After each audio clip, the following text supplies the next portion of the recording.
Primera parte del ingenioso hidalgo Don Quijote de la Mancha. Capítulo primero, que trata de la condición y ejercicio del famoso hidalgo Don Quijote de la Mancha. En un lugar de la Mancha, de cuyo nombre no quiero acordarme, no ha mucho tiempo que vivía un hidalgo de los de lanza en astillero, adarga antigua, rocín flaco y galgo corredor. Una olla de algo más vaca que carnero, salpicón las más noches, duelos y quebrantos los sábados, lentejas los viernes, algún palomino de añadidura los domingos, consumían las 3 partes de su hacienda. El resto de ella concluían sayo de velarte, calzas de velludo para las fiestas, con sus pantuflos de lo mismo, y los días de entre semana se honraba con su vellorí de lo más fino. Tenía en su casa una ama que pasaba de los 40 y una sobrina que no llegaba a los 20 y un mozo de campo y plaza que así ensillaba el rocín como tomaba la podadera. Frisaba la edad de nuestro hidalgo con los 50 años. Era de complexión recia, seco de carnes, enjuto de rostro, gran madrugador y amigo de la caza. Quieren decir que tenía el sobrenombre de Quejada o Quesada, que en esto hay alguna diferencia en los autores que de este caso se escriben, aunque por conjeturas verosímiles se deja entender que se llamaba Quijana. Pero esto importa poco a nuestro cuento. Basta que en la narración de él no se salga un punto de la verdad. Después de saber que este sobredicho hidalgo, los ratos que estaba ocioso y que eran lo más del año, se daba a leer libros de caballerías con tanta afición y gusto que olvidó casi de todo punto el ejercicio de la caza y aún la administración de su hacienda. Y llegó a tanto su curiosidad y desatino en esto que vendió muchas hanegas de tierra de sembradura para comprar libros de caballerías en que leer. Y así llevó a su casa todo cuantos pudo haber Dios.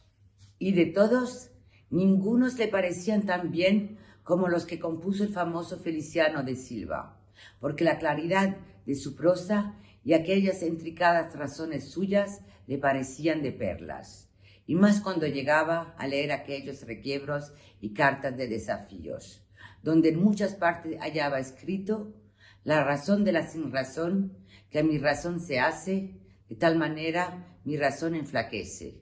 que con razón me quejo de la vuestra fermosura. Y también cuando leía los altos cielos de que vuestra divinidad divinamente con las estrellas os fortificaban y os hacen merecedora del merecimiento que merece la vuestra grandeza. Con estas razones perdía el pobre caballero el juicio, desvelábase por entenderlas y desentrañarles el sentido, que no se los sacara ni se las entendiera el mismo Aristóteles si resucitara para solo ello. No estaba muy bien con las heridas que don Bilianis daba y recibía, porque se imaginaba que, por grandes maestros que lo hubiesen curado, no dejaría de tener el rostro y todo el cuerpo lleno de cicatrices y señales. Pero, con todo, alababa en su autor aquel acabar su libro, con la promesa de aquella inacabable aventura, y muchas veces le vino deseo de tomar la pluma y darle fin al pie de la letra, como ahí se promete. Y sin duda alguna lo hiciera, y aun saliera con ello, si otros mayores y continuos pensamientos no se le estorbaran. Tuvo muchas veces competencia con el cura de su lugar, que era hombre docto, graduado en Sigüenza, sobre cual había sido mejor caballero, Palmerín de Inglaterra o Amadís de Gaula. Mas Maese Nicolás, barbero del mismo pueblo, decía que ninguno llegaba al caballero de Febo, que si alguno se le podía comparar era don Galaor, hermano de Amadís de Gaula, porque tenía muy acomodada condición para todo, que no era caballero melindroso, ni tan llorón como su hermano, y que en lo de la valentía no le iba en sangre. En resolución, él se enfrascó tanto en su lectura que se le pasaban las noches leyendo de claro en claro, y los días de turbio en turbio. Y así, del poco dormir y del mucho leer, se le secó el cerebro, de manera que vino a perder el juicio. Llenósele la fantasía de todo aquello que leía en los libros, así de encantamentos como de pendencias, batallas, desafíos, heridas, requiebros, amores, tormentas y disparates imposibles. Y asentósele de tal modo en la imaginación que era verdad toda aquella máquina de aquellas sonadas soñadas, invenciones que leía, que para él no había otra historia más cierta en el mundo. Decía él que el Cid Rondeas había sido muy buen caballero, pero que no tenía que ver con el caballero de la ardiente espada, que de solo un revés había partido por medio dos fieros y descomunales gigantes. Mejor estaba con Bernardo del Carpio, porque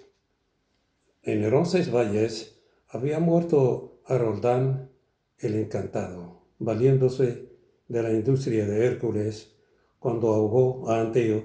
el hijo de las tierras, entre los brazos. Decía mucho bien el gigante Morgante, porque con ser de aquella generación gigantea, que todos son soberbios y descomicidos. Él solo era afable y bien. En efecto, rematado ya su juicio, vino a dar en el más extraño pensamiento que jamás dio loco en el mundo, y fue que le pareció convenible y necesario, así para el aumento de su honra como para el servicio de su república, hacerse caballero andante y irse por todo el mundo con sus armas y caballo, a buscar las aventuras y a ejercitarse en todo aquello que él había leído, que los caballeros andantes se ejercitaban, deshaciendo todo género de agravio y poniéndose en ocasiones y peligros donde, acabándolos, cobrase eterno nombre y fama. Imaginábase el pobre ya coronado por el valor de su brazo, por los menos del imperio de Trapisonda, y así, con estos tan agradables pensamientos, llevado del extraño gusto que en ellos sentía, se dio priesa a poner en efecto lo que deseaba. Y lo primero que hizo fue limpiar unas armas que habían sido de sus bisabuelos, que, tomadas de orín y llenas de moho, luengos siglos había que estaban puestas y olvidadas en un rincón. Es verdad que para probar si era fuerte y podía estar al riesgo de una cuchillada, sacó su espada y le dio 2 golpes, y con el primero y en un punto deshizo lo que había hecho en una semana. Y no dejó de parecerle mal la facilidad con que la había hecho pedazos, y por asegurarse de este peligro, la tornó a hacer de nuevo, poniéndole unas barras de hierro por de dentro, de tal manera que él quedó satisfecho de su fortaleza y sin querer hacer nueva experiencia de ella, la diputó y tuvo por celada finísima de encaje. Un buen día para todos. Fue luego a ver su Rossini, y aunque tenía más cuartos que un real y más tachas que el caballo de Gonela, que tantum pelis et ossi fuit, le pareció que ni Bucéfalo de Alejandro, ni Babieca, el del Cid, con el que se igualaban. 4 días se le pasaron en imaginar qué nombre le pondría, porque según se decía él a sí mismo, no era razón que caballo de caballero tan famoso y tan bueno él por sí estuviera sin nombre conocido. Y ansi procuraba acomodársele de manera que declararse quién había sido antes que fuese de caballero. Y lo que era entonces, pues estaba muy puesto en razón que mudando su señor estado, mudase al tiempo el nombre, y le cobrase famoso y destruendo como convenía a la nueva orden y al nuevo ejercicio que ya profesaba.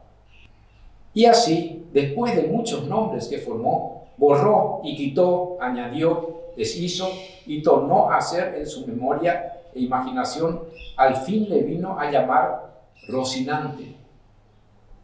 Nombre, a su parecer, alto, sonoro, significativo de lo que había sido cuando fue Rocín, antes de lo que era ahora, que era antes y primero de todos los Rocines del mundo. Puesto nombre y tan a su gusto, a su caballo, quiso ponérsele a sí mismo, y en este pensamiento duró otros 8 días, y al cabo se vino a llamar Don Quijote,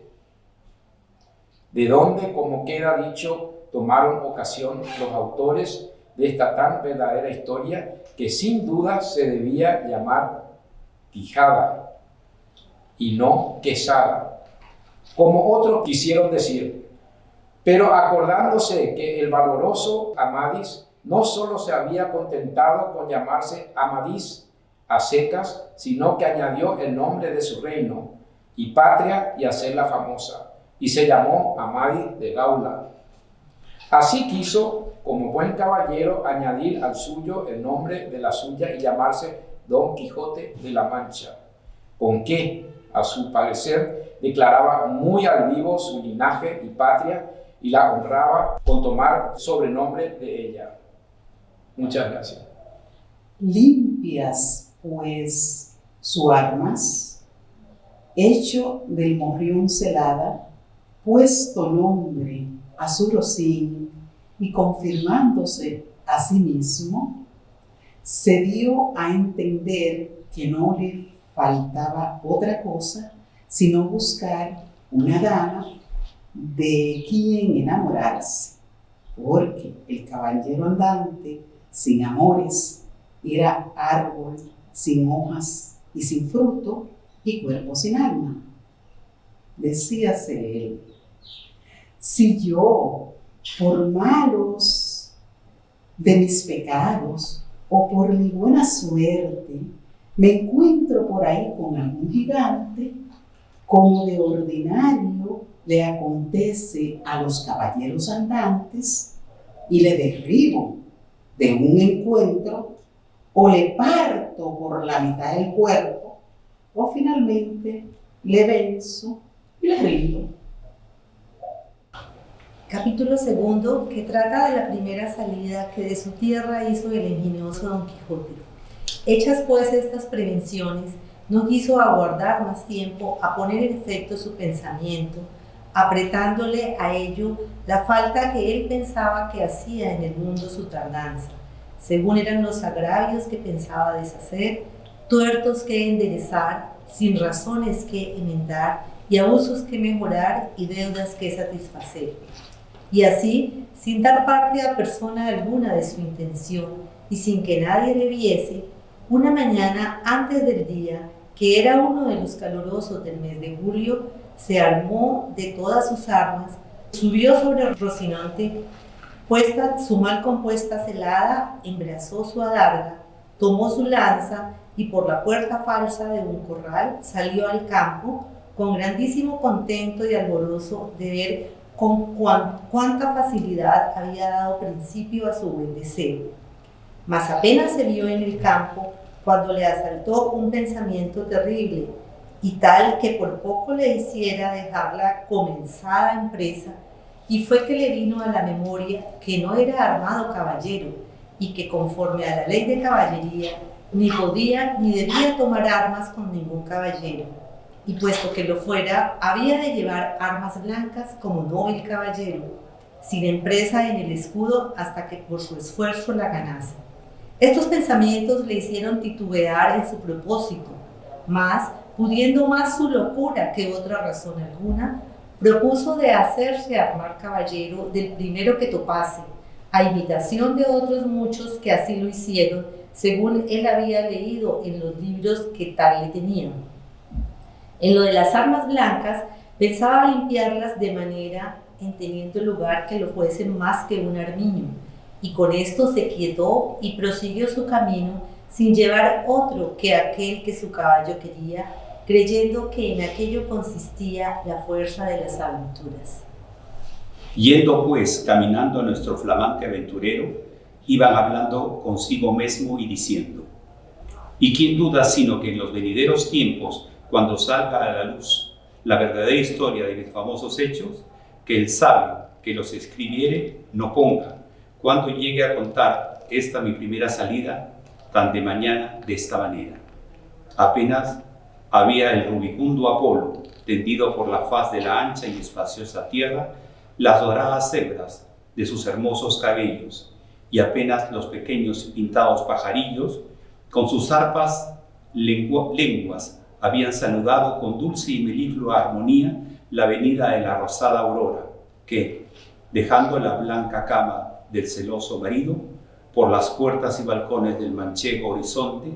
a los mortales se mostraba, cuando el famoso caballero Don Quijote de la Mancha, dejando las ociosas plumas, subió sobre su famoso caballo Rocinante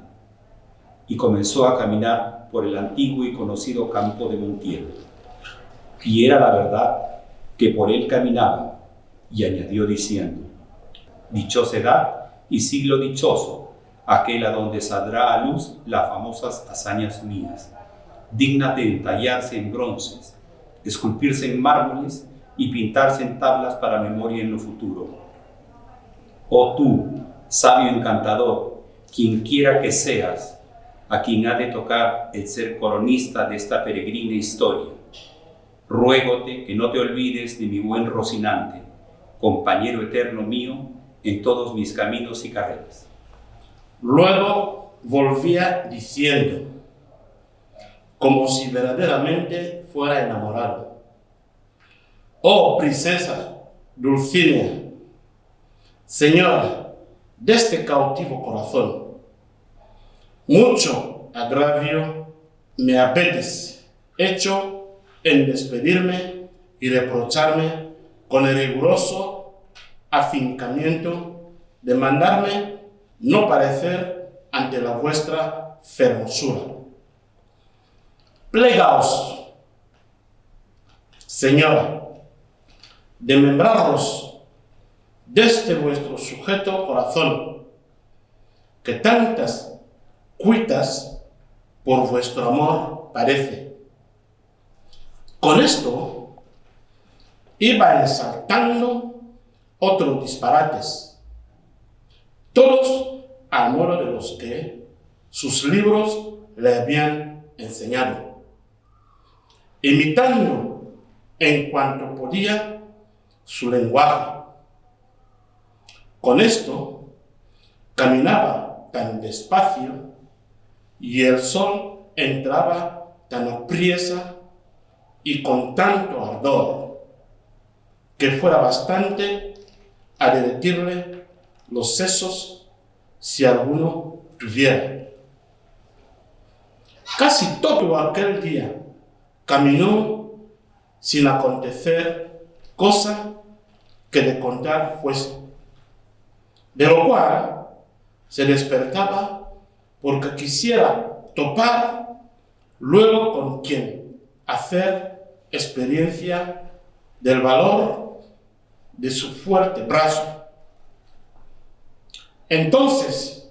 hay que dicen que la primera aventura que le vino fue la del puerto Lápice. Otros dicen que la de los molinos de viento, pero lo que yo he podido averiguar en este caso y lo que he hallado escrito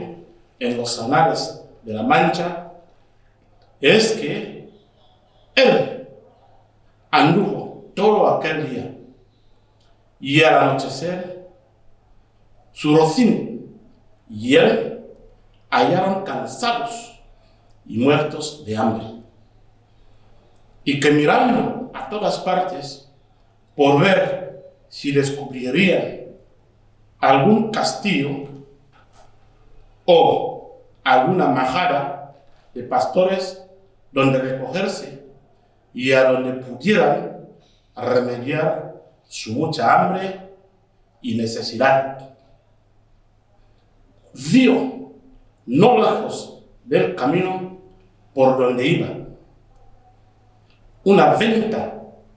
que fue como si fuera una estrella que no a los portales, sino a los alcázares de su redención le encaminaban. Diose priesa a caminar y llegó a ella a tiempo que anochecía. Estaban acaso a la puerta dos mujeres mozas, de estas que llaman del partido, las cuales iban a Sevilla con unos arrieros que en la venta aquella noche acertaron a hacer jornada. Y como a nuestro aventurero todo cuanto pensaba, veía o imaginaba le parecía ser hecho y pasar al modo de lo que había leído, luego que vio la venta se le representó que era un castillo con sus 4 torres y chapiteles de luciente plata, sin faltarle su puente levadiza y honda cava, con todos aquellos adherentes que semejantes castillos se pintan.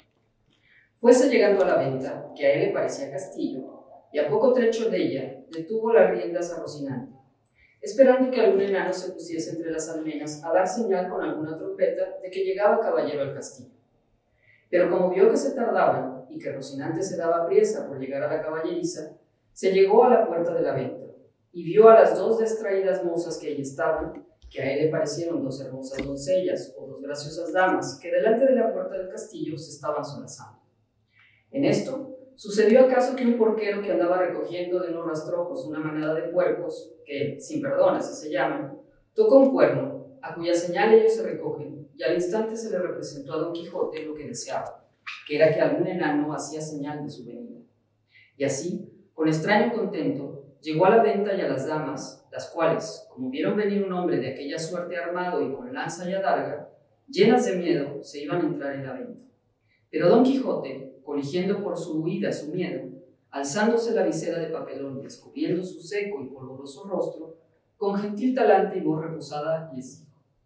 no fuyan las vuestras mercedes, ni teman desaguisado alguno, que a la orden de caballería que profeso no toca ni atañe facerle ninguno, cuanto más aún tan altas doncellas como vuestras presencias demuestran. Mirábanle las mozas y andaban con los ojos buscándole el rostro, que la mala visera le encubría. Mas como se oyeron llamar doncellas, cosa tan fuera de su profesión, no pudieron tener la risa. Y fue de manera que Don Quijote vino a correrse y a decirles: bien parece la mesura en las fermosas, y es mucha sandez además la risa, que de leve causa procede. Pero no os lo digo porque os acuitedes ni mostredes mal talante, que el mío no es el de serviros. El lenguaje no entendido de las señoras y el mal talle de nuestro caballero acrecentaba en ella la risa, y en él el enojo, y pasara muy adelante si a aquel punto no saliera el ventero, hombre que por ser muy gordo era muy pacífico, el cual, viendo aquella figura contrahecha, armada de armas tan desiguales como eran la brida, lanza, adarga y coselete, no estuvo en nada en acompañar a las doncellas en las muestras de su contento, mas en efecto, temiendo la máquina de tantos pertrechos, determinó hablarle comedidamente y así le dijo: si vuestra merced, señor caballero, busca posada, amén del lecho, porque en esta venta no hay ninguno, todo lo demás hallará en ella en mucha abundancia. Viendo Don Quijote la humildad del alcaide de la fortaleza, que tal le pareció a él el ventero y la venta, respondió: para mí, señor castellano, cualquiera cosa basta, porque mis arreos son las armas, mi descanso el pelear, etc. Pensó el huésped que al haberle llamado castellano había sido por haberle parecido de los sanos de Castilla, aunque él era andaluz, y de los de la playa de Sanlúcar, no menos ladrón que caco, ni menos maleante que estudiante paje. Y así le respondió: según eso, las camas de vuestra merced serán duras peñas y su dormir siempre velar. Y siendo así, se puede arpear con seguridad de hallar en esta choza ocasión y ocasiones para no dormir en todo un año, cuanto más en una noche. Y diciendo esto, fue a tener tribu a Don Quijote, el cual se apeó con mucha dificultad y trabajo, como aquel que en todo aquel día no se había desayunado. Dijo luego el huésped que le tuviese mucho cuidado de su caballo, porque era la mejor pieza que comía pan del mundo. Miróle el ventero, y no le pareció tan bueno como Don Quijote decía, ni aún la mitad, y acomodándole en la caballeriza, volvió a ver lo que el huésped mandaba, al cual estaban desarmando las doncellas que ya se habían reconciliado con él, las cuales, aunque le habían quitado el peto y el espaldar, jamás supieron ni pudieron desencajarle la gola ni quitarle la contrahecha celada, que traía con unas cintas verdes y era menester cortarlas por no poderse quitar los nudos. Mas él no lo quiso consentir de ninguna manera y así se quedó toda aquella noche con la celada puesta, que era la más graciosa y extraña figura que se pudiera pensar. Y al desarmarle, como él se imaginaba que aquellas traídas y llevadas que le desarmaban eran algunas principales señoras y damas de aquel castillo, les dijo con mucho donaire: nunca fuera caballero, de damas también servido, como fuera Don Quijote, cuando de su aldea vino, doncellas curaban de él, princesa de él su Rocinante. Muy buenos días, oh Rocinante. Este es el nombre, señora mía, de mi caballo y Don Quijote de la Mancha el mío. Que puesto que no quisiera descubrirme, basta que la fazaña fecha en vuestro servicio y pro me descubriera la fuerza de acomodar al propósito presente este romance viejo de Lanzarote ha sido causa de que sepáis mi nombre antes de todo sazón. Pero tiempo vendrá en que las vuestras señorías me manden y yo obedezca y el valor de mi brazo descubra el deseo que tengo de serviros. Las mozas, que no estaban hechas a oír semejantes retóricas, no respondían palabras, solo se preguntaron si quería comer alguna cosa. Cualquiera llantería yo, respondió Don Quijote, porque a los que entiendo me harían mucho al caso. A dicho acerto, a ser viernes aquel día, no había en toda la venta sino unas raciones de un pescado que en Castilla llaman abadejo y en Andalucía bacalao, y en estas otras partes curadillo y en otras truchuelas.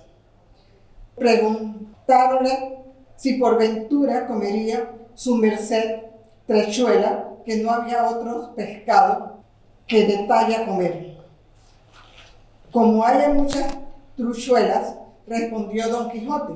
podría servir de una trucha, porque eso me da que me den 8 reales en sencillo, en una pieza de 8. ¿Cuánto más que podría ser que fuese esta truchuela como la ternera,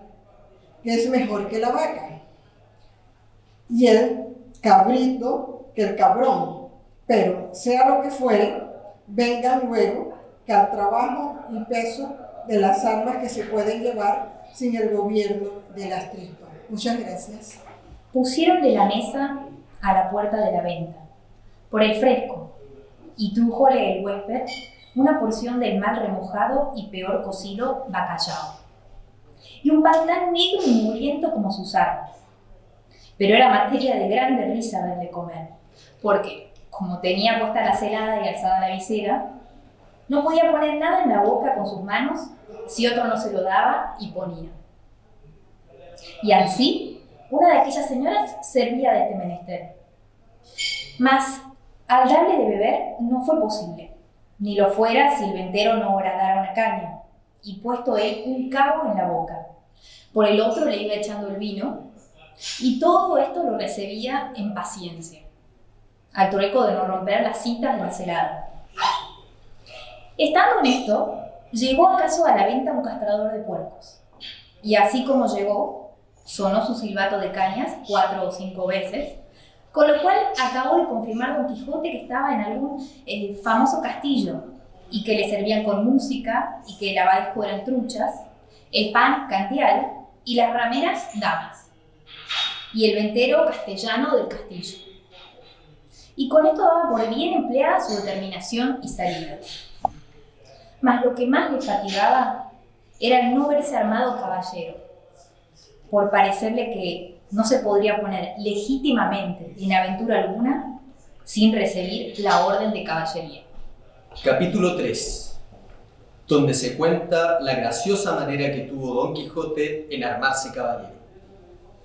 Y así, fatigado de este pensamiento, abrevió su ventril y limitada cena, la cual acabada, llamó al ventero y encerrándose con él en la caballeriza, se hincó de rodillas ante él, diciéndole: no me levantaré jamás de donde estoy, valeroso caballero, basta que la vuestra cortesía me otorgue un don que pedirle quiero, el cual redundará en alabanza vuestra y en pro del género humano. El ventero, que vio en su huésped a sus pies y oyó semejantes razones, estaba confuso, mirándole sin saber qué hacerse ni decirle. Y porfiaba con él que se levantase, y jamás quiso, hasta que le hubo de decir que él le otorgaba el don que le pedía. No esperaba yo menos de la gran magnificencia vuestra, señor mío, respondió Don Quijote, y así os digo que el don que os he pedido y de vuestra liberalidad me ha sido otorgado es que mañana, en aquel día, me habéis de armar caballero, y esta noche, en la capilla de este vuestro castillo, velaré las armas, y mañana, como tengo dicho, se cumplirá lo que tanto deseo, para poder, como se debe ir por todas las 4 partes del mundo, buscando las aventuras, en pro de los menesterosos, como está a cargo de la caballería y de los caballeros andantes, como yo soy, cuyo deseo a semejantes hazañas es inclinado. El ventero, que, como está dicho, era un poco socarrón y ya tenía algunos barruntos de la falta de juicio de su huésped, acabó de creerlo cuando acabó de oírle semejantes razones, y por tener que reír aquella noche, determinó de seguirle el humor, y así le dijo que andaba muy acertado en lo que deseaba y pedía, y que tal presupuesto era propio y natural de los caballeros tan principales como él parecía y como su gallarda presencia mostraba. Y que él, asimismo, en los años de su mocedad, se había dado aquel honroso ejercicio andando por diversas partes del mundo buscando sus aventuras, sin que hubiese dejado los percheles de Málaga, islas de Villarán, Compás de Sevilla, Azubuejo de Segovia, La Olivera de Valencia, Rondía de Granada, Playa de Sanlúcar, Potro de Córdoba y las Ventillas de Toledo, y otras diversas partes donde había ejercitado la ligereza de sus pies, sutileza de sus manos, haciendo muchos tuertos, recuestando muchas viudas, deshaciendo algunas doncellas y engañando a algunos pupilos, y finalmente dándose a conocer por cuantas audiencias y tribunales hay casi en toda España, y que a lo último se había venido a recoger aquella su castillo, donde vivía con su hacienda y con las ajenas, recogiendo en él a todos los caballeros andantes de cualquier calidad y condición que fuesen, solo por la mucha afición que les tenía y porque partiesen con él de sus saberes en pago de su buen deseo. Díjole también que en aquel su castillo no había capilla alguna donde poder velar las armas, porque estaba derribada para hacerla de nuevo, pero que en caso de necesidad, él sabía que se podían velar donde quiera, y que aquella noche los podía velar en un patio del castillo,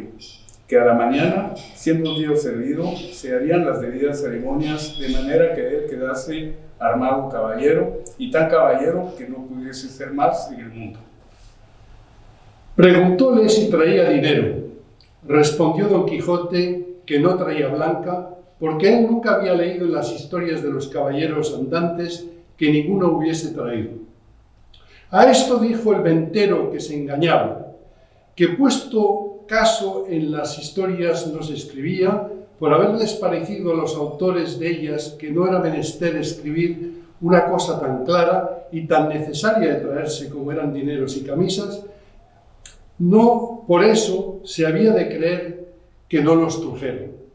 Y así tuviese por cierto y averiguado que todos los caballeros andantes, de que tantos libros están llenos y atestados, llevaban bien herradas las bolsas por lo que pudiera sucederles, y que asimismo llevaban camisas y una arqueta pequeña llena de ungüentos para curar las heridas que recibían, porque no todas veces en los campos y desiertos donde se combatían y salían heridos había quien les curase, si ya no era que tenían algún sabio encantador por amigo que luego los socorría trayendo por el aire en alguna nube alguna doncella o enano con alguna redoma de agua de tal virtud que engustando aquella gota de ella, luego al punto quedaban sanos de sus llagas y heridas como si mal alguno hubiese tenido. Mas que en tanto que esto no hubiese, tuvieron los pasados caballeros por cosa acertada que sus escuderos fuesen proveídos de dineros y de otras cosas necesarias, como eran hilas y ungüentos para curarse, y cuando sucedía que los tales caballeros no tenían escuderos, que eran pocas y raras veces, ellos mismos los llevaban todos en una alforja muy sutil que casi no se parecían a las ancas del caballo, como que era otra cosa de más importancia. Porque no siendo por ocasión semejante esto de llevar alforjas, no fue muy admirado entre los caballeros andantes. Y por eso le daba por consejo, pues aún se lo podía mandar como a su ahijado, que tan presto lo había de ser, que no caminase de allí adelante sin dineros y sin las prevenciones referidas, y que vería cuán bien se hallaba con ellas cuando menos se pensase. Prometióle Don Quijote de hacer lo que se le aconsejaba con toda puntualidad, y así se dio luego orden cómo velase las armas en un corral grande que a un lado de la venta estaba, y recogiéndolas Don Quijote todas, las puso sobre una pila que junto a un pozo estaba, y embrazando su adarga, asió de su lanza, y con gentil continente se comenzó a pasear delante de la pila, y cuando comenzó el paseo, comenzaba a cerrar la noche. Contó el ventero a todos cuantos estaban en la venta la locura de su huésped, la vela de las armas y la armazón de caballería que esperaba. Admiráronse de tan extraño género de locura y fuéronselo a mirar desde lejos, y vieron que con sosegado ademán unas veces se paseaba, otras, arrimado a su lanza, ponía los ojos en las armas sin quitarlos por un buen espacio de ellas. Acabó de cerrar la noche, pero con tanta claridad de la luna que podía competir con el que se la prestaba, de manera que cuanto el novel caballero hacía era bien visto de todos. Antojósele en esto a uno de los arrieros que estaban en la venta ir a dar agua a su recua, y fue menester quitar las armas de Don Quijote que estaban sobre la pila, el cual, viéndole llegar, en voz alta le dijo: «Oh tú, quien quiera que seas, atrevido caballero, que llegas a tocar las armas del más valeroso andante que jamás se ciñó espada. Mira lo que haces, y no las toques, si no quieres dejar la vida en pago de tu atrevimiento». No se curó el arriero de estas razones, y fuera mejor que se curara, porque fuera curarse en salud antes, trabajando de las correas, las arrojó gran trecho de sí. Lo cual, visto por Don Quijote, alzó los ojos al cielo y puesto el pensamiento a lo que apareció, en su señora Dulcinea, dijo: «Acorredme, señora mía, en esta primera afrenta que a este vuestro avasallado pecho se le ofrece. No me desfallezca en este primero trance vuestro favor y amparo». Y diciendo estas y otras semejantes razones, soltando la adarga, alzó la lanza a 2 manos y dio con ella tan gran golpe al arriero en la cabeza que le derribó en el suelo, tan maltrecho que si segundara con otro no tuviera necesidad de maestro que le curara. Hecho esto, recogió sus armas y tornó a pasearse con el mismo reposo que primero. Desde allí a poco, sin saberse lo que había pasado, porque aún estaba aturdido el arriero, llegó otro con la misma intención de dar agua a sus mulos, y, llegando a quitar las armas, para desembarazar la pila, sin hablar Don Quijote palabra y sin pedir favor a nadie, soltó otra vez la adarga y alzó otra vez la lanza, y sin hacerla pedazos, hizo más de 3 la cabeza del segundo arriero, porque se la abrió por 4. Al ruido acudió toda la gente de la venta, y entre ellos el ventero. Viendo esto, Don Quijote embrazó su adarga y puesta mano a su espada dijo: «Oh señora de la fermosura, esfuerzo y vigor del debilitado corazón mío, ahora es tiempo que vuelvas los ojos de tu grandeza a este tu cautivo caballero que tamaña aventura está tendiendo». Gracias. Con esto cobró a su parecer tanto ánimo que si le cometieran todos los arrieros del mundo no volviera el pie atrás. Los compañeros de los heridos, que tales los vieron, comenzaron desde lejos a llover piedras sobre Don Quijote, el cual, lo mejor que podía, se reparaba con su adarga y no se osaba apartar de la pila por no desamparar las armas. El ventero daba voces que le dejasen porque ya les había dicho cómo era loco, y que por loco se libraría, aunque los matase a todos. También Don Quijote les daba mayores, llamándolos alevosos y traidores, y que el señor del castillo era un follón y mal nacido caballero, pues de tal manera consentía que se tratase los andantes caballeros, y que si él hubiera recibido la orden de caballería, que él le diera a entender su alevosía.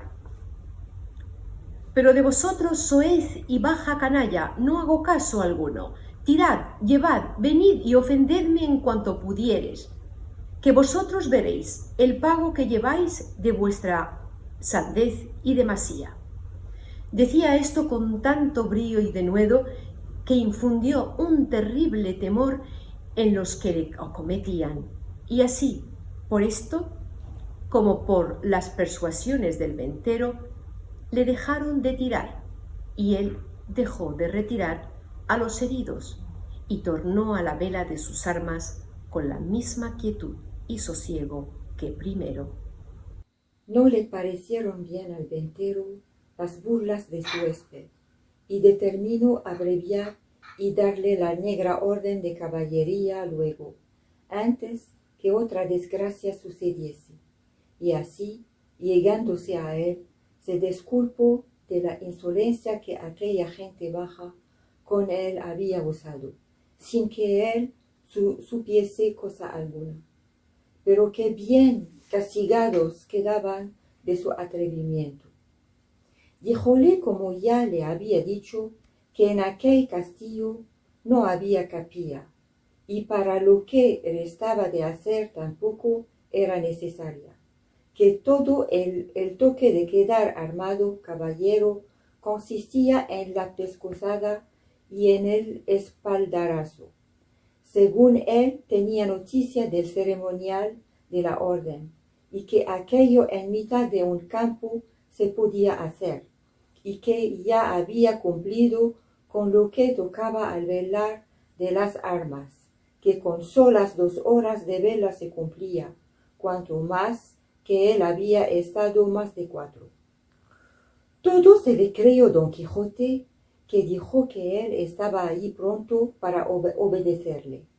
y que concluyese con la mayor brevedad que pudiese,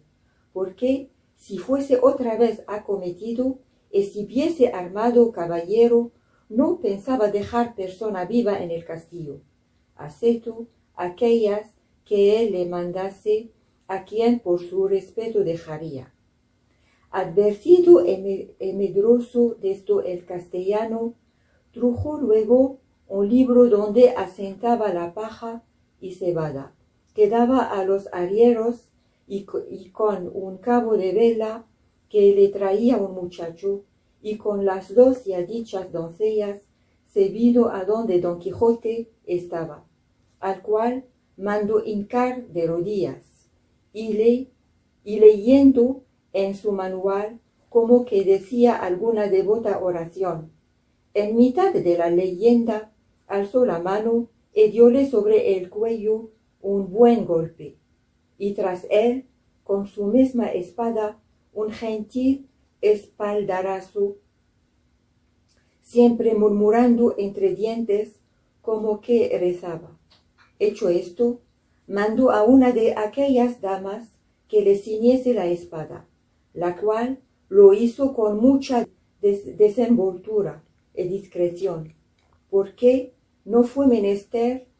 poca para no reventar de risa a cada punto de las ceremonias. Pero las proezas que ya habían visto del noble caballero les tenía la risa a raya. Al ceñirle la espada, dijo la buena señora: Dios haga a vuestra merced muy venturoso caballero y le dé ventura en lid. Muchas gracias al Instituto Cervantes y feliz día del libro. Don Quijote le preguntó cómo se llamaba, porque él supiese de ahí adelante a quién quedaba obligado por la merced recibida,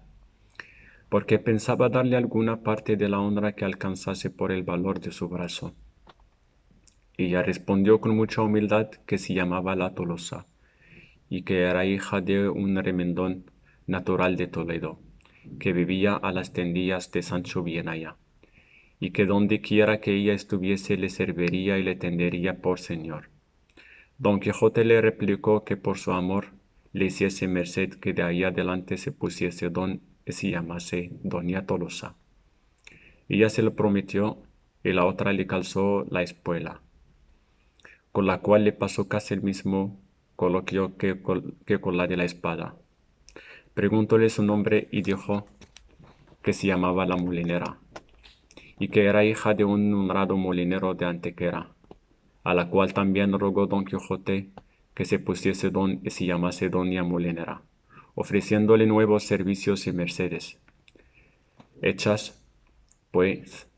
de golpe aprisalas hasta ahí nunca vistas ceremonias, no vio la hora Don Quijote de verse a caballo y salir buscando las aventuras.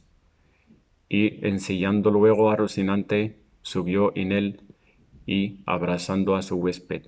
le dejó cosas tan extrañas agradeciéndole la merced de haberle armado caballero, que no es posible acertar a referirlas, el ventero por verle ya fuera de la venta,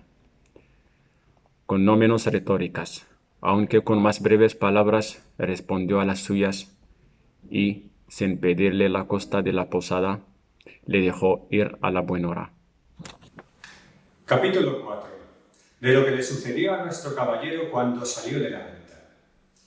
La del alba sería cuando Don Quijote salió de la venta tan contento, tan gallardo, tan alborozado por verse ya armado caballero, que el gozo le reventaba por las cinchas del caballo. Mas viniéndole a la memoria los consejos de su huésped cerca de las prevenciones tan necesarias que había de llevar consigo, especial la de los dineros y camisas, determinó volver a su casa y acomodarse de todo, y dio un escudero, haciendo cuenta de recibir a un labrador vecino suyo que era pobre y con hijos, pero muy a propósito para el oficio escuderil de la caballería. Con este pensamiento guió a Rocinante hacia su aldea, el cual, casi conociendo la querencia, con tanta gana comenzó a caminar que parecía que no ponía los pies en el suelo. No había andado mucho cuando le pareció que a su diestra mano, de la espesura de un bosque que allí estaba, salían unas voces delicadas, como de persona que se quejaba, y apenas las hubo oído cuando dijo: Gracias doy al cielo por la merced que me hace, pues tan presto me pone ocasiones delante de donde yo pueda cumplir con lo que debo a mi profesión y donde pueda coger el fruto de mis buenos deseos. Estas voces, sin duda, son de algún menesteroso o menesterosa que ha menester de mi favor y ayuda. Y volviendo las riendas, encaminó al rociante hacia donde le pareció que las voces salían, y a pocos pasos que entró por el bosque, vio atada una yegua a una encina, y atado otra a un muchacho, desnudo de medio cuerpo arriba, hasta de edad de 15 años, que era el que las voces daban, y no sin causa, porque le estaba dando con una pretina muchos azotes un labrador de buen talle, y cada azote le acompañaba con una reprehensión y consejo, porque decía: la lengua queda y los ojos listos. Y el muchacho respondía: no lo haré otra vez, señor mío, por la pasión de Dios, que no lo haré otra vez, y yo prometo de tener de aquí adelante más cuidado con el hato. Y viendo Don Quijote lo que pasaba, con la voz airada dijo: descortés caballero, mal parece tomarnos con quien defender no se puede. Subid vuestro caballo y tomad vuestra lanza, que también tenía una lanza arrimada a la encina a donde estaba arrimada la yegua, que yo os haré conocer ser de cobardes lo que estáis haciendo. El labrador, que vio sobre sí aquella figura llena de armas blandiendo la lanza sobre su rostro, túvose por muerto y con buenas palabras respondió: señor caballero, este muchacho que estoy castigando es mi criado, que me sirve de guardar una manada de ovejas que tengo en otros contornos, el cual es tan descuidado que cada día me falta una, y porque castigo su descuido o bellaquería, que dice que lo hago de miserable, por no pagarle la soledad que le debo, y en Dios y en mi ánima que miente. Miente delante de mí el villano, dijo Don Quijote, por el sol que nos alumbra, que estoy por pasaros de parte a parte con esta lanza. Pagadle luego sin más réplica, sino por el Dios que nos elige que os concluya y aniquile en este punto. Desatadlo luego.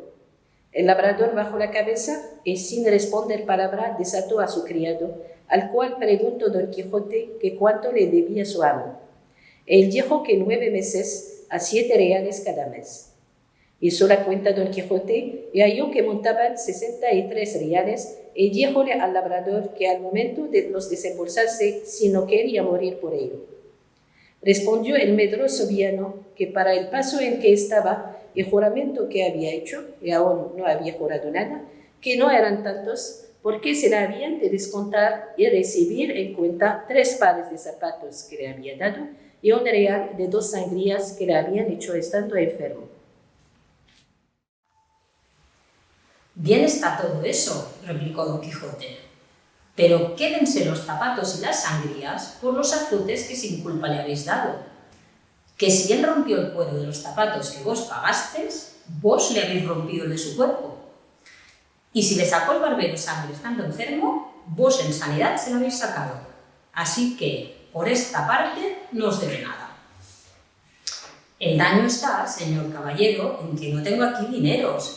Véngase Andrés conmigo a mi casa, que yo se los pagaré 1 real sobre otro. Irme yo con él, dijo el muchacho. Mal año. No, señor, ni por pienso, porque en viéndose solo me desuelle como a un San Bartolomé. No hará tal, replicó Don Quijote. Basta que yo se lo mande para que me tenga respeto. Y con que él me lo jure por la ley de caballería que ha recibido, le dejaré ir libre y aseguraré la paga.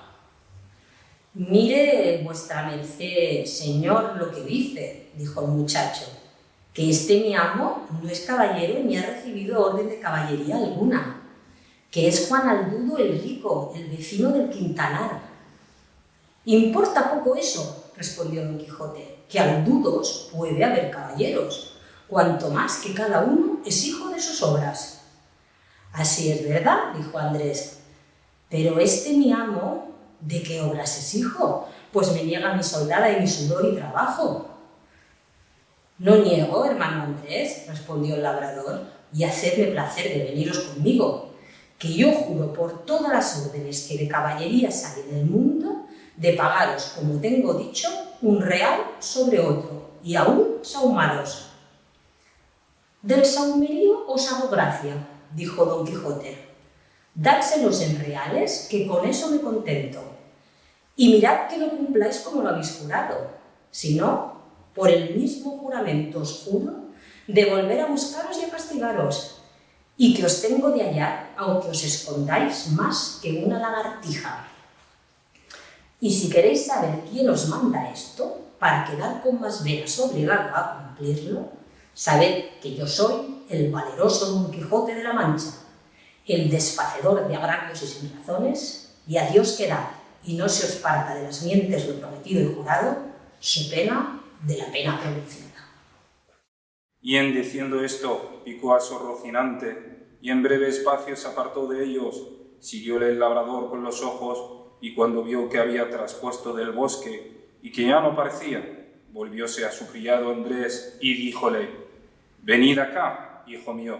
que os quiero pagar lo que os debo, como aquel desfacedor de agravios me dejó mandado». «Eso juro yo», dijo Andrés, «y como que mandará vuestra merced acertado en cumplir el mandamiento de aquel buen caballero, que 1000 años viva, que según es de valeroso y de buen juez, vive Roque, que si no me paga, que vuelva a ejecute lo que dijo». «También lo juro yo», dijo el labrador, «pero por lo mucho que os quiero acrecentar la deuda, por acrecentar la paga». Y asiéndole del brazo le tornó a atar a la encina, donde le dio tantos azotes que le dejó por muerto. «Llamad, señor Andrés», ahora decía el labrador, «al desfacedor de agravios, veréis cómo lo desface aqueste, aunque creo que no está acabado de hacer, porque me viene gana de desollaros vivo, como vos temíades». Pero al fin le desató y le dio licencia que fuese a buscar su juez para que ejecutase la pronunciada sentencia. Andrés se partió algo mohino, jurando de ir a buscar al valeroso Don Quijote de la Mancha y contalle punto por punto lo que había pasado y que se lo había de pagar con las setenas. Pero con todo esto, él se partió llorando y su amo se quedó riendo. Y de esta manera deshizo el agravio el valeroso Don Quijote, el cual, contentísimo de lo sucedido, pareciéndole que había dado felicísimo y alto principio a sus caballerías, con gran satisfacción de sí mismo, iba caminando hacia su aldea, diciendo a media voz: «Bien te puedes llamar dichosa sobre cuantas hoy viven en la tierra, o sobre las bella Dulcinea del Toboso, pues te cupo en suerte tener sujeto y rendido a toda tu voluntad y talante a un tan valiente y tan nombrado caballero como lo es y será Don Quijote de la Mancha, el cual, como todo el mundo sabe, ayer recibió la orden de caballería y hoy ha desfecho el mayor tuerto y agravio que formó la sinrazón y cometió la crueldad. Hoy quitó el látigo de la mano a aquel despiadado enemigo que tan sin ocasión vapulaba aquel delicado infante». Y llegó a un camino que en 4 se dividía, y luego se le vino a la imaginación las encrucijadas donde los caballeros andantes se ponían a pensar cuál camino de aquellos tomarían, y por imitarlos estuvo un rato quedo, y al cabo de haberlo muy bien pensado, soltó la rienda a Rocinante, dejando a la voluntad de Rocín la suya, el cual siguió su primer intento, que fue el irse camino de su caballeriza. Y habiendo andado como 2 millas, descubrió Don Quijote un grande tropel de gente que, como después se supo, eran unos mercaderes toledanos que iban a comprar seda a Murcia.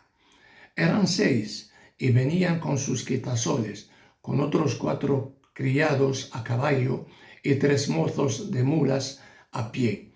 Apenas los divisó Don Quijote cuando se imaginó ser cosa de nueva aventura, y por imitar en todo cuanto a él le parecía posible los pasos que había leído en sus libros, le pareció venir allí de molde uno que pensaba hacer, y así, con gentil continente y denuedo, se afirmó bien en los estribos, apretó la lanza, llegó la adarga al pecho y puesto en la mitad del camino,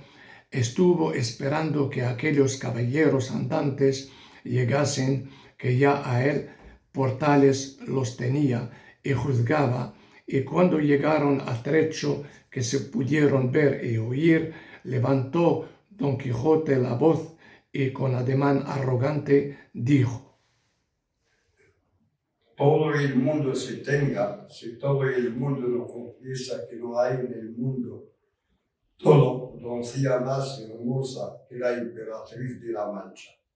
la sin par Dulcinea del Toboso. Paráronse los mercaderes al son de estas razones y a ver la extraña figura del que las decía. Por la figura y por las razones, luego echaron de ver la locura de su dueño, más quisieron ver despacio en qué paraba aquella confesión que se les pedía. Y uno de ellos, que era un poco burlón y muy mucho discreto, le dijo: Señor caballero, nosotros no conocemos quién sea esa buena señora que decís. Mostrádnosla, y afuera de tanta hermosura como significáis, de buena gana y sin apremio alguno, confesaremos la verdad que por parte vuestra nos es pedida. Si os la mostrará, replicó Don Quijote,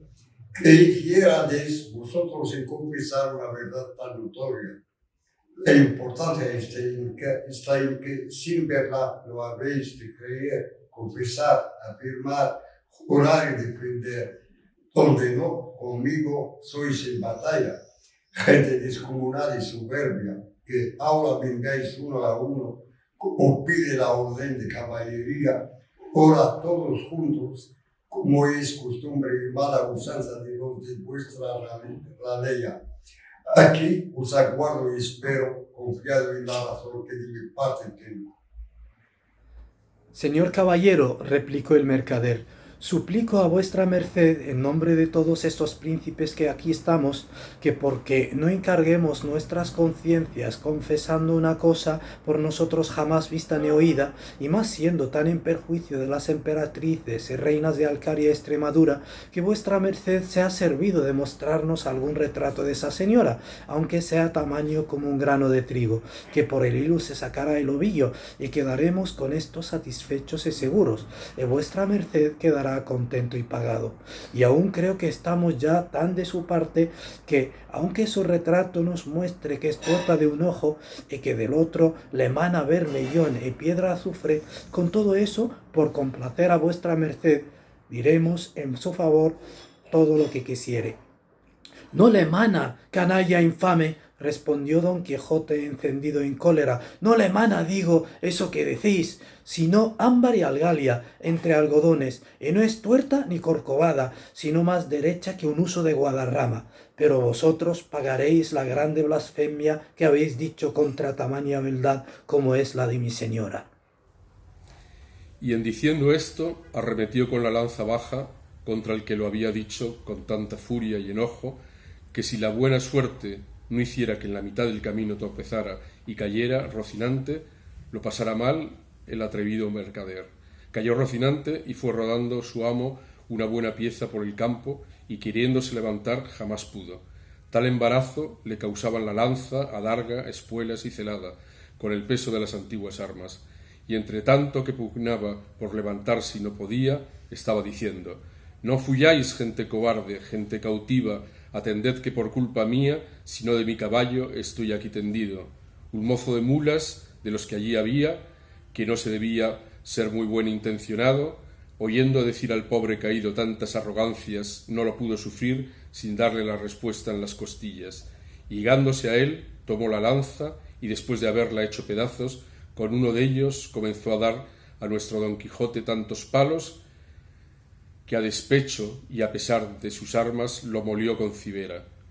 Dábanle voces sus amos que no le diera tanto, y que lo dejase, pero que estaba ya el mozo picado y no quiso dejar de él el juego hasta envidar todo el resto de su cólera, y acudiendo por los demás trozos de la lanza, los acabó de deshacer contra el miserable caído, que con toda aquella tempestad de palos que sobre él caían, no cerraba la boca, amenazando el cielo y a la tierra y a los malandrines que tal le padecían. Cansóse el mozo, y los mercaderes siguieron su camino, llevando que contra todo él del pobre apaleado, el cual después se vio solo, tornó a probar que si podía levantarse, pero si no lo pudo hacer, cuando sano y bueno, cómo lo haría, molido y casi deshecho, y aún se tenía por dichoso, pareciéndole que aquella era propia desgracia de los caballeros andantes, y toda lo atribuía a la falta de su caballo, y no era posible levantarse según tenía abrumado todo el cuerpo. Capítulo 5, donde se prosigue la narración de la desgracia de nuestro caballero. Viendo pues que en efecto no podía menearse, acordó de acogerse a su ordinario remedio, que era pensar en algún paso de sus libros, y trújole su locura a la memoria aquel de Baldovinos y del marqués de Mantua, cuando Carloto lo dejó herido en la Montiña, historia sabida de los niños, no ignorada de los mozos, celebrada y aún creída de los viejos, y con todo esto, no más verdadera que los milagros de Mahoma. Esta pues le pareció a él que le venía de molde para el paso en que se hallaba, y así, con muestras de grande sentimiento, se comenzó a volcar por la tierra y a decir con debilitado aliento lo mismo que decía el herido caballero del bosque. ¿Dónde estás, señora mía, que no te duele mi mal? ¿O no lo sabes, señora, o eres falsa y desleal? Y de esta manera fue prosiguiendo el romance hasta aquellos versos que dicen: «Oh noble marqués de Mantua, mi tío y señor carnal». Y quiso la suerte que, cuando llegó a este verso, acertó a pasar por allí un labrador de su mismo lugar y vecino suyo, que venía de llevar una carga de trigo al molino, el cual, viendo a aquel hombre allí tendido, se llegó a él y le preguntó que quién era y qué mal sentía, que tan tristemente se quejaba. Don Quijote creyó, sin duda, que aquel era el marqués de Mantua, su tío, y así no le respondió otra cosa, sino fue proseguir en su romance, donde le daba cuenta de su desgracia y de los amores del hijo del emperante con su esposa, todo de la misma manera que el romance lo canta. El labrador estaba admirado oyendo aquellos disparates, y quitándole la visera, que ya estaba hecha pedazos de los palos, le limpió el rostro, que le tenía cubierto de polvo, y apenas le hubo limpiado cuando le conoció y le dijo: «Señor Quijana», que así se debía de llamar cuando él tenía juicio y no había pasado de hidalgo sosegado a caballero andante, «¿quién ha puesto a vuestra merced de esta suerte?» Pero él seguía con su romance a cuanto le preguntaba. Viendo esto el buen hombre, lo mejor que pudo le quitó el peto y espaldar, para ver si tenía alguna herida. Pero no vio sangre ni señal alguna. Procuró levantarle del suelo, y no con poco trabajo, le subió sobre su jumento por parecer caballería más sosegada. Recogió las armas hasta las astillas de la lanza, y hiriólas sobre Rocinante, al cual tomó de la rienda y del cabestro al asno, y se encaminó hacia su pueblo, bien pensativo de oír los disparates que Don Quijote decía.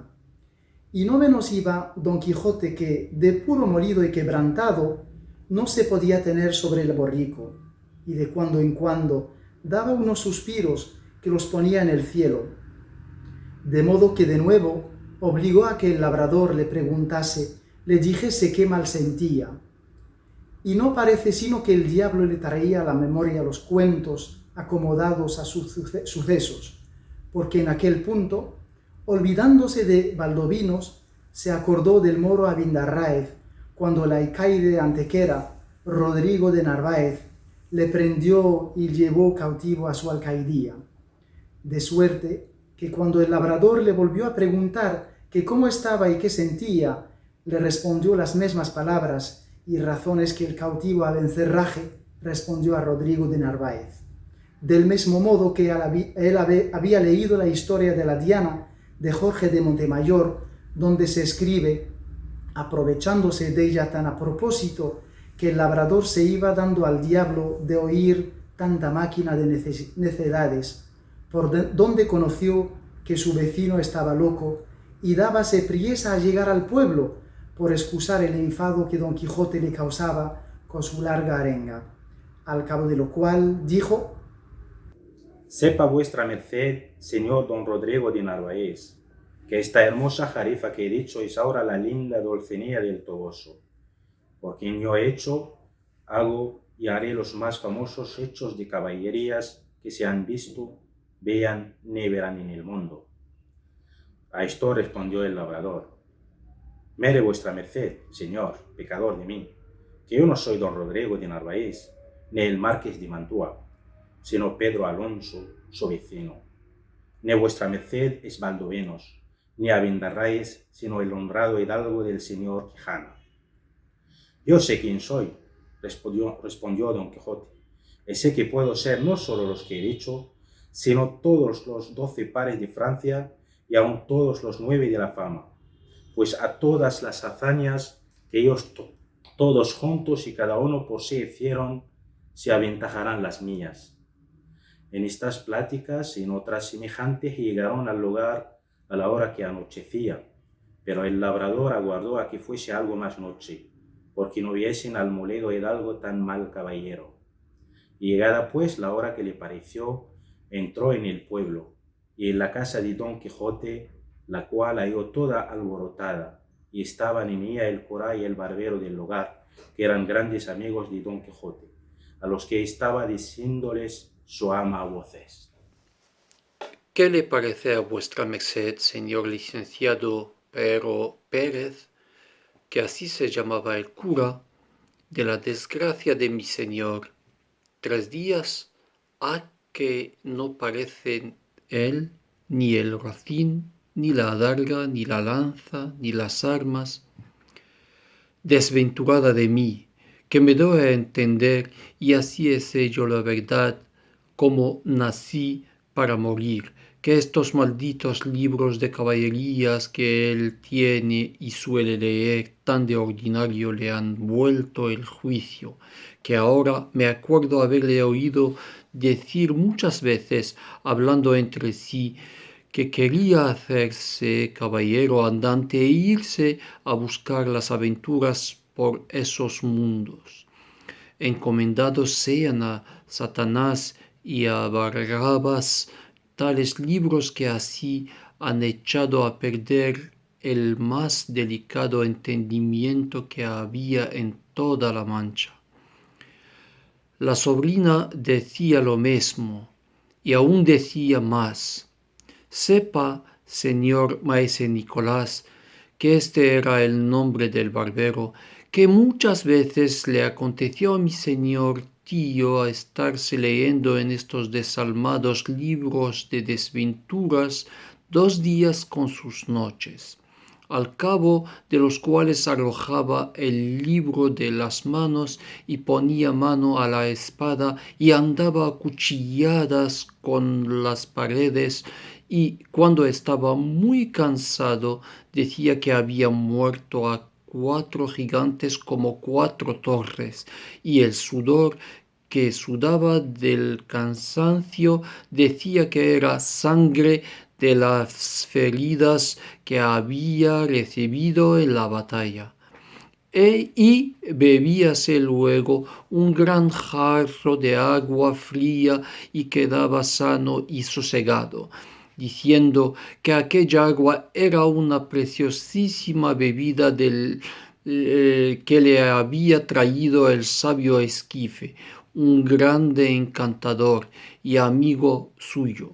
Mas yo me tengo la culpa de todo, que no avisé a vuestras mercedes de los disparates de mi señor tío, para que lo remediaran antes de llegar a lo que ha llegado, y quemaran todos estos descomulgados libros, que tiene muchos, que bien merecen ser abrasados como si fuesen de herejes.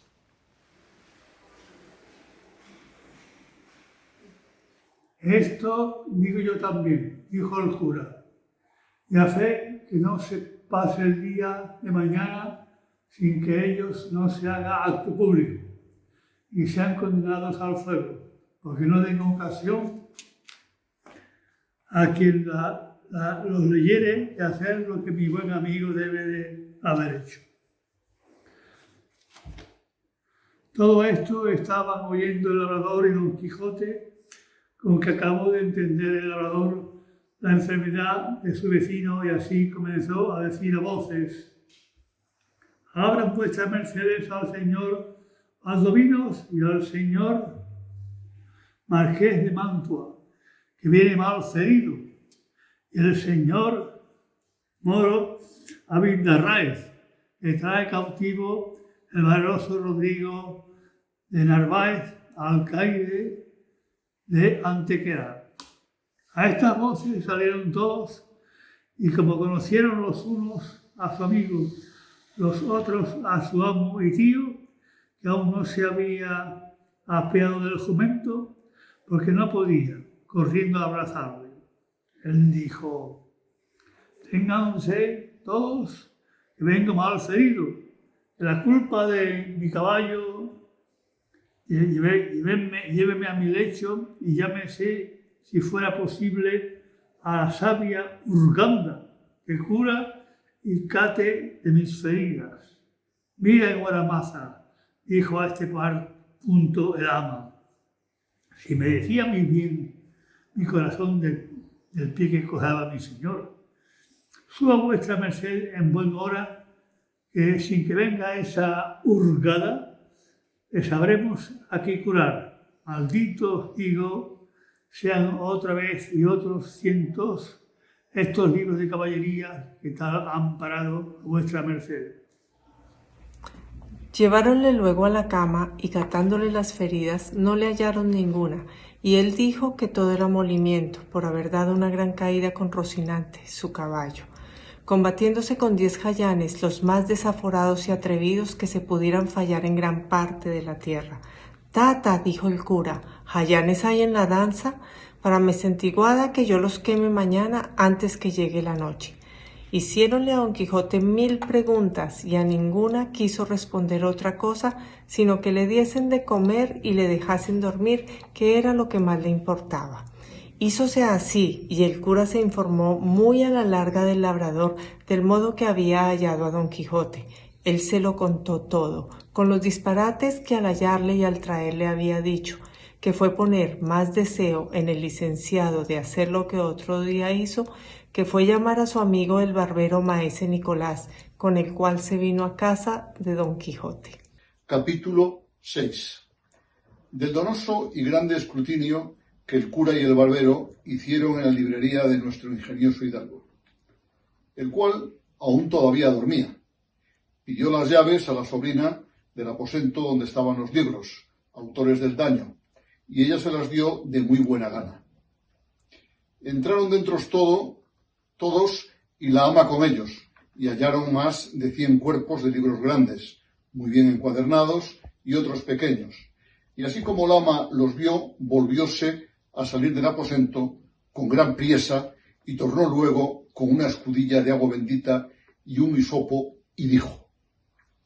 tome vuestra merced, señor licenciado, rocíe este aposento. No esté aquí algún encantador de los muchos que tienen estos libros, y nos encanten, en pena de las que les queremos dar echándolos del mundo.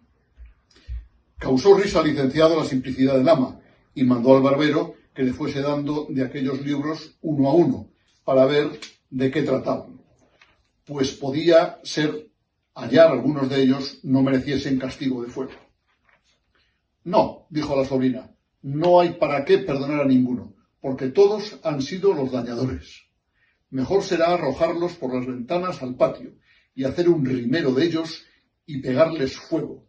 y si no, llevarlos al corral y allí se hará la hoguera, y no ofenderá el humo. Lo mismo dijo el ama, tal era la gana que las dos tenían de la muerte de aquellos inocentes. Mas el cura no vino en ello sin primero leer siquiera los títulos, y el primero que maese Nicolás le dio en las manos fue Los 4 de Amadís de Gaula, y dijo el cura: parece cosa de misterio esta, porque, según he oído decir, este libro fue el primero de caballerías que se imprimió en España, y todos los demás han tomado principio y origen de este, y así me parece que como adogmatizador de una secta tan mala, le debemos, sin excusa alguna, condenar al fuego. No, señor, dijo el barbero, que también he oído decir que es el mejor de todos los libros que de este género se han compuesto, y así como a único en su arte se debe perdonar. Así es verdad, dijo el cura, y por esa razón se le otorga la vida por ahora. Veamos es otro que está junto a él. Es, dijo el barbero, las Sergas de Esplandián, hijo legítimo de Amadís de Gaula. Pues en verdad, dijo el cura, que no le ha de valer al hijo la bondad del padre. Tomad, señora ama, abrid esa ventana y echadle al corral y dé principio al montón de la hoguera que se ha de hacer. Hízolo así el ama con mucho contento y el bueno de Esplandián fue volando al corral esperando con toda paciencia el fuego que le amenazaba. Adelante, dijo el cura. Este que viene, dijo el barbero, es Amadís de Grecia y aun todos los de este lado, a lo que creo, son del mismo linaje de Amadís. Pues vayan todos al corral, dijo el cura, que a trueco de quemar a la reina Pintiquiniestra y al pastor Darinel y a sus églogas y a las endiabladas y revueltas razones de su autor, quemaré con ellos al padre que me engendró si anduviera en figura de caballero andante. De ese parecer soy yo, dijo el barbero, y aun yo, añadió la sobrina. Pues así es, dijo el ama, vengan y al corral con ellos. Diéronselos, que eran muchos, y ella ahorró la escalera y dio con ellos por la ventana abajo. ¿Quién es ese tonel?, dijo el cura. Este es, respondió el barbero, don Olivante de Laura. El autor de ese libro, dijo el cura, fue el mismo que compuso el Jardín de Flores, y en verdad que no sepa determinar cuál de los dos libros es más verdadero, o, por decir mejor, menos mentiroso. Solo sé decir que éste irá al corral por disparatado y arrogante. Este que se sigue es Florimorte de Hircania, dijo el barbero. ¿Ahí está el señor Florimorte?, replicó el cura, pues a fe que ha de parar presto en el corral, a pesar de su extraño nacimiento y sonadas aventuras, que no da lugar a otra cosa la dureza y sequedad de su estilo. Al corral con él, y con esotro señora ama. Que me place, señor mío, respondía ella, y con mucha alegría ejecutaba lo que le era mandado. Este es el caballero Platir, dijo el barbero. Antiguo libro es ese, dijo el cura, y no hallo en él cosa que merezca venía. Acompáñanos demás sin réplica. Y así fue hecho. Abrióse otro libro y vieron que tenía por título El Caballero de la Cruz. Por nombre tan santo como este libro tiene, se podía perdonar su ignorancia, mas también se suele decir, tras la cruz está el diablo. Vaya al fuego. Ya conozco a su merced, dijo el cura. Ahí anda el señor Reinaldo de Montalbán con sus amigos y compañeros, más ladrones que el Caco y los 12 pares, con el verdadero historiador Turbín. Y en verdad que estoy por condenarlos no más que a destierro perpetuo, siquiera porque tienen parte en la invención del famoso Mateo Boyardo,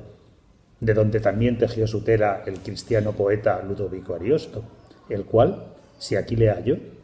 y que habla en otra lengua que la suya, no le guardaré respeto alguno. Pero si habla en su idioma, le pondré sobre mi cabeza. Pues yo le tengo en italiano, dijo el barbero, mas no le entiendo. Ni aun fuera bien que vos le entendierais, respondió el cura. Y aquí le perdonáramos al señor capitán que no le hubiera traído a España y hecho castellano,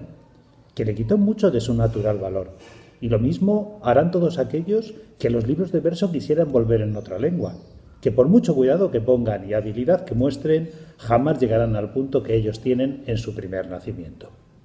Digo en efecto que este libro, y todos los que se hallaren que tratan de estas cosas de Francia, se echen y depositen en un pozo seco, hasta que con más acuerdo se vea lo que se ha de hacer de ellos, exceptuando a un Bernardo del Carpio que anda por allí y otro llamado Roncesvalles,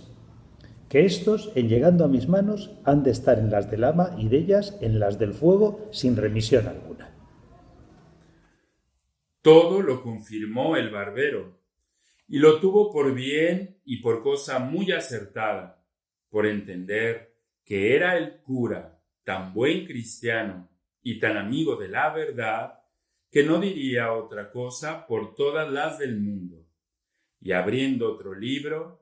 vio que era Palmerín de Oliva, y junto a él estaba otro que se llamaba Palmerín de Inglaterra, lo cual, visto por el licenciado, dijo: esa oliva se haga luego rajas y se queme, que aún no queden de ella las cenizas, y esa palma de Inglaterra se guarde y se conserve como a cosa única, y se haga para ello otra caja, como la que halló Alejandro en los despojos de Darío, que la diputó para guardar en ella las obras del poeta Homero. Este libro, señor compadre, tiene autoridad por dos cosas. La una, porque él por sí es muy bueno, y la otra, porque es fama que le compuso un discreto rey de Portugal. Todas las aventuras del castillo de Miraguarda son bonísimas y de grande artificio. Las razones, cortesanas y claras, que guardan y miran el decoro del que habla con mucha propiedad y entendimiento. Digo pues, salvo vuestro buen parecer, señor maese Nicolás, que este y Amadís de Gaula queden libres del fuego, y todos los demás, sin hacer más cala y cata, perezcan.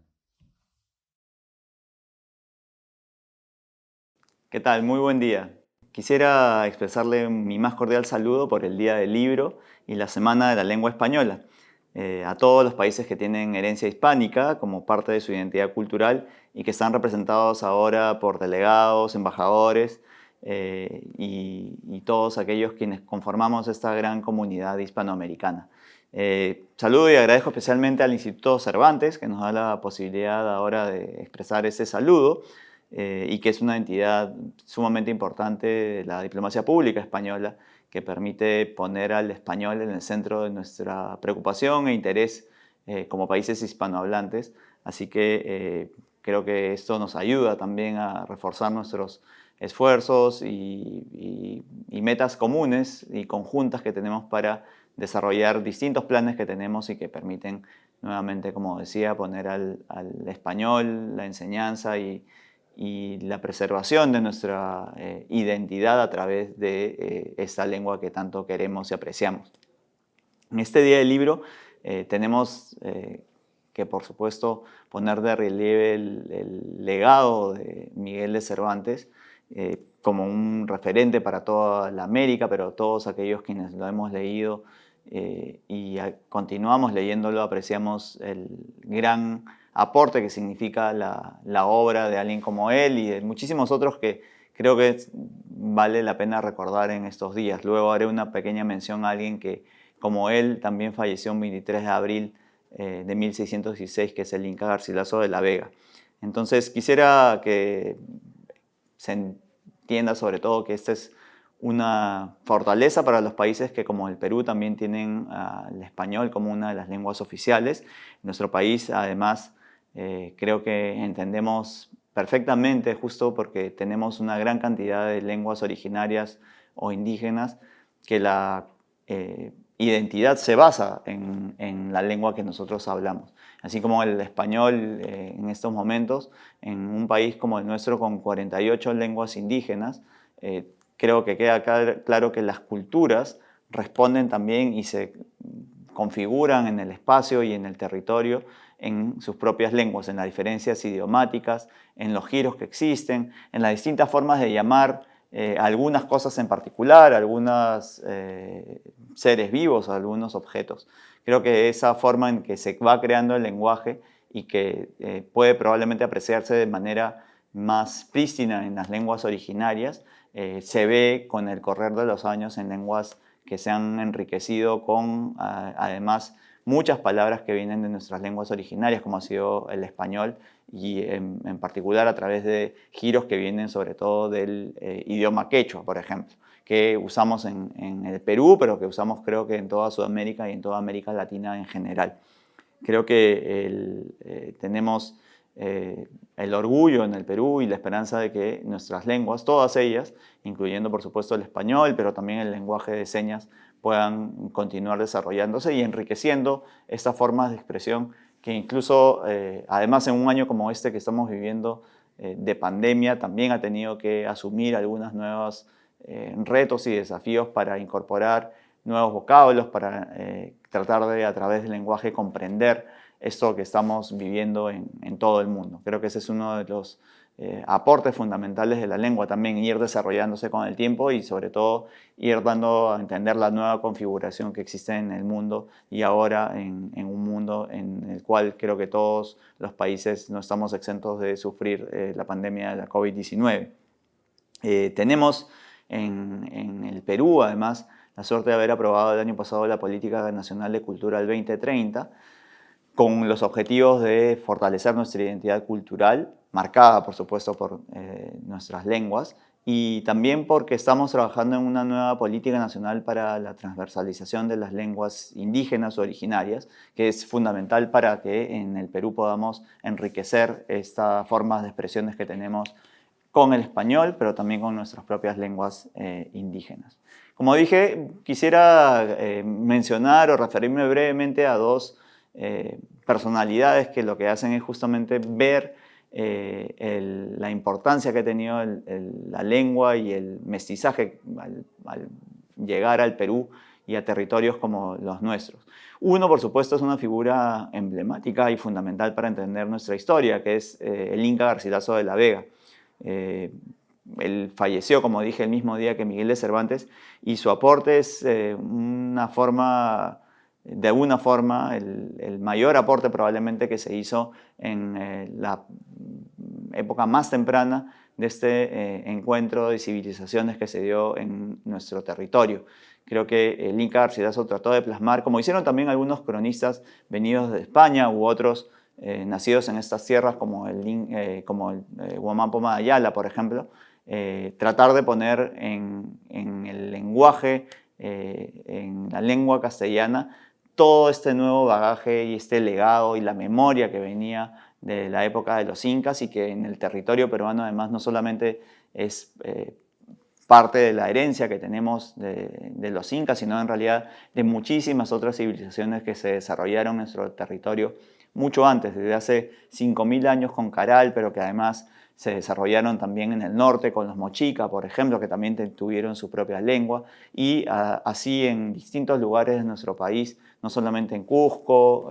donde se habla el quechua, también en el sur donde se habla el aymara, también en Ayacucho, donde son los huari, por ejemplo, los chancas que hablaban otra variante de quechua, y así podemos dar muchísimos ejemplos. Todo esto trató de condensarse, si se puede decir así, en una obra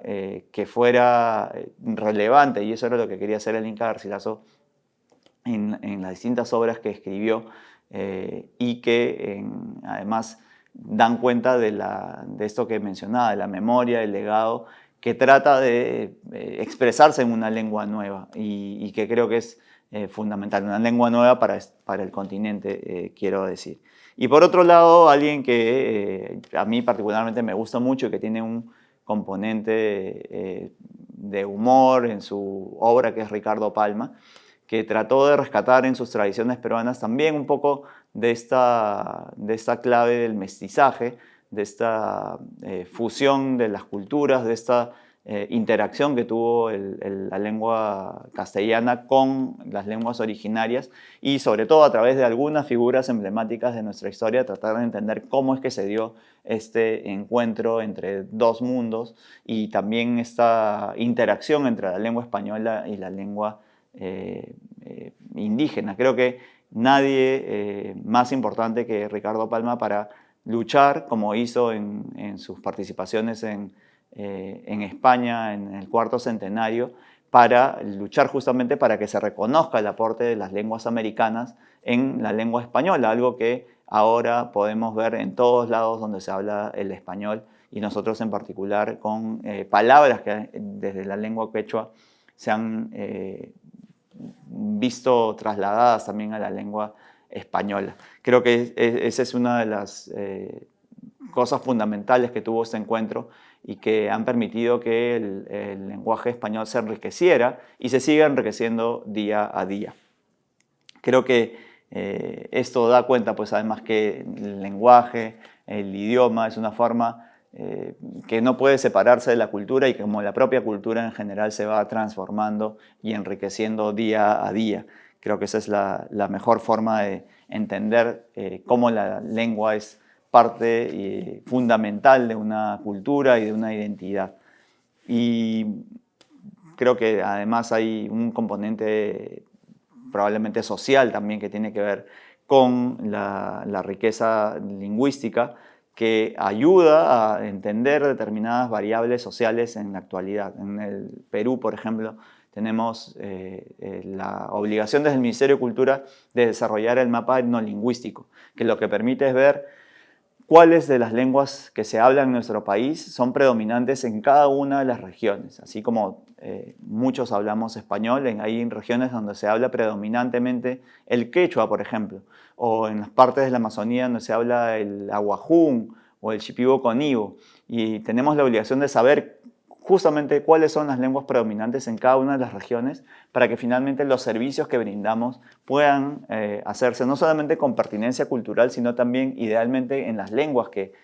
se hablan en esos lugares. Para eso además hemos desarrollado una central de interpretación y traducción en lenguas indígenas que se lanzó el año pasado y que permite que alguien que vaya a un lugar a recibir un servicio,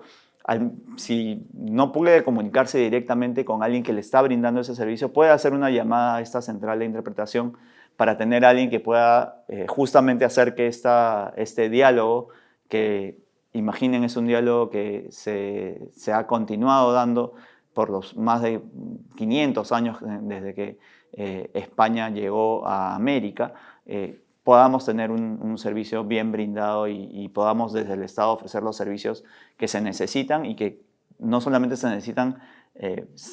ser ofrecidos, sino ser ofrecidos también en la propia lengua que se habla en cada uno de los lugares. Creo que eso es fundamental para entender también cuál es el rol que nos cabe a quienes hablamos el español, pero que estamos también obligados como servidores públicos a hacer que las lenguas indígenas originarias puedan tener un correlato que permita que los servicios se brinden adecuadamente. Por último, creo que es importante no perder la vista de que el próximo año vamos a tener aquí el Congreso de la Lengua, ¿no? El Congreso Internacional de la Lengua del 2022. Esto va a estar enmarcado además en el gran abanico de actividades que tenemos planeadas por nuestro bicentenario. Este año, el 2021, es el año central y así se llama el año de nuestro bicentenario de la independencia, 200 años de independencia, pero creo que lo fundamental en este caso es, así como vamos a tener una serie de actividades que vinculen temas que tienen que ver con identidad, vamos a tener la posibilidad de inaugurar aquí también un nuevo Museo Nacional en el cual estén representadas, como mencionaba, todas las culturas de nuestro país. Tengamos también en la mira una actividad que pone también de relieve la importancia que tiene el español, como es el Congreso Internacional de la Lengua en 2022 en Arequipa. Así que creo que es un momento y esta es una oportunidad muy importante y que agradezco mucho de poder dar cuenta de todas esas actividades que hacemos y que justamente la Semana de la Lengua Española y en particular este día central, el 23 de abril, nos permite recordar, nos permite poner de relieve y nos permite también comunicar para que todos entendamos cuál es la importancia de la lengua, pero sobre todo la importancia que tiene para el desarrollo de un país y de una comunidad. Muchísimas gracias y cuídense mucho. Bicentenario del Perú, 2021. Gobierno del Perú.